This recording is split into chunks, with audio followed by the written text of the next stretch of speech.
Aminado ang National Food Authority na posibleng bumaba ang kanilang buying capacity o pamimili nila ng mga palay sa mga magsasaka ngayong nalalapit na anihan. Anila, dapat na raw madaliin ng Agriculture Department ang pagdeklara ng food security emergency. Pero puna naman ng isang grupo ng magsasaka, bakit kating-kati ang gobyerno na magdeklara gayong may mga opsyon naman na maaaring gawin alinsunod sa batas? Si Sheena Torno magbabalita.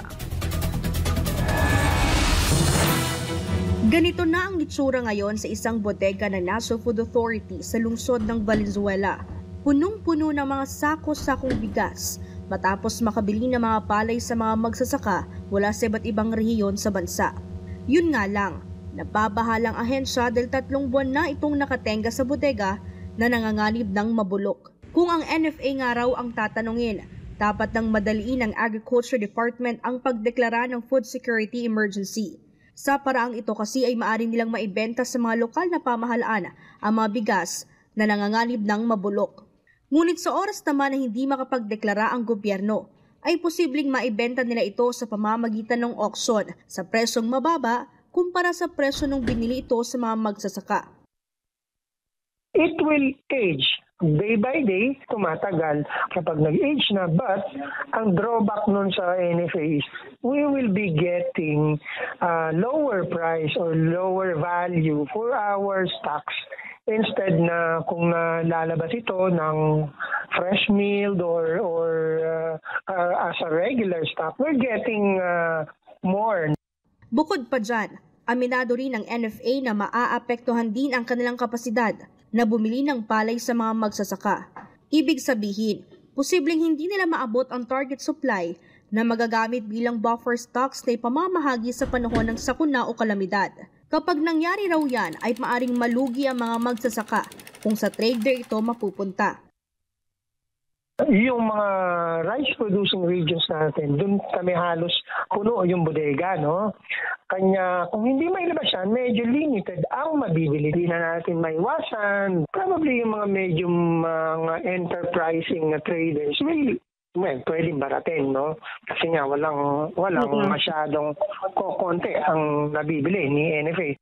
Aminado ang NFA na mas nababahala raw sila sa oras matagal makapagdeklara ng food security emergency at naibenta nila sa mga LGU ang lumang bigas.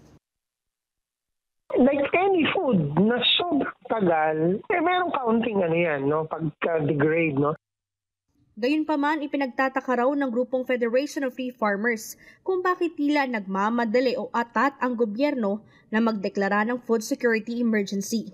Unang-una raw kasi, ay marami namang opsyon ng NFA kung gusto nilang mailabas sa bodega ang sobra-sobrang supply ng bigas.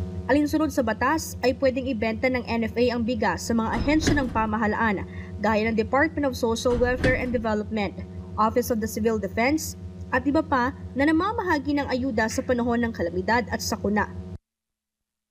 Wala naman po kasi nagbabawal sa pag-dispose ng aging stocks ng NFA. So siguro kung gano'ng kalaki yung volume na considered aging, siguro dapat nilang gawin agad yun. Yan nga ang pinagtatakaan namin.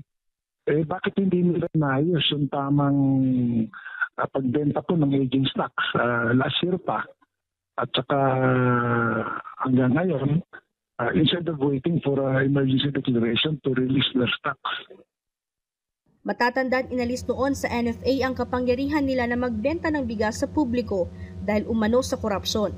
Noong mga nakaraang taon lang din nang alisin sa posisyon ang ilang matataas na opisyal ng National Food Authority matapos ibenta sa mga negosyante ang supply na bigas sa presyong dehado ang gobyerno. Para sa Diyos at sa Pilipinas kung mahal, ito si Sheena Torno, SMNI News.